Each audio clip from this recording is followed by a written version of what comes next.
Dans ce laboratoire de recherche sur le paludisme, les échantillons passent à l'examen microscopique réalisé grâce à une toute nouvelle application mobile s'appuyant sur l'intelligence artificielle. L'avantage de cette innovation, c'est que c'est plus rapide, c'est fiable et ça peut être utilisé dans n'importe quel laboratoire.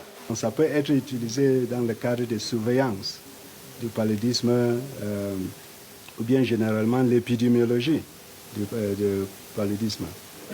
En plus, cette application est liée par le SMS.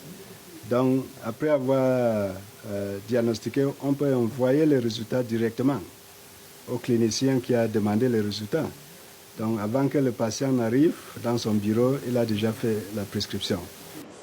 Des prescriptions médicales en constante évolution, un des thèmes majeurs de la recherche ici. Une recherche de nouveaux traitements qui se focalise de plus en plus sur les plantes médicinales.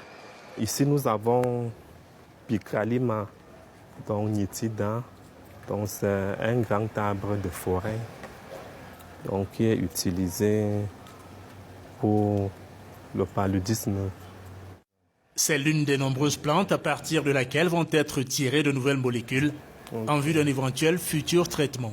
Notre but, c'est de pouvoir utiliser ces ressources pour produire des médicaments. Parce que quand on a obtenu de la matière végétale, il faut maintenant aller dans cette matière et voir ce qu'il y a à l'intérieur en termes de molécules.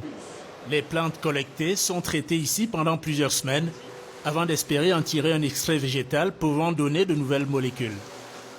Il faut aller vite pour mettre au point ces traitements alternatifs car le parasite devient peu à peu résistant aux médicaments disponibles sur le marché.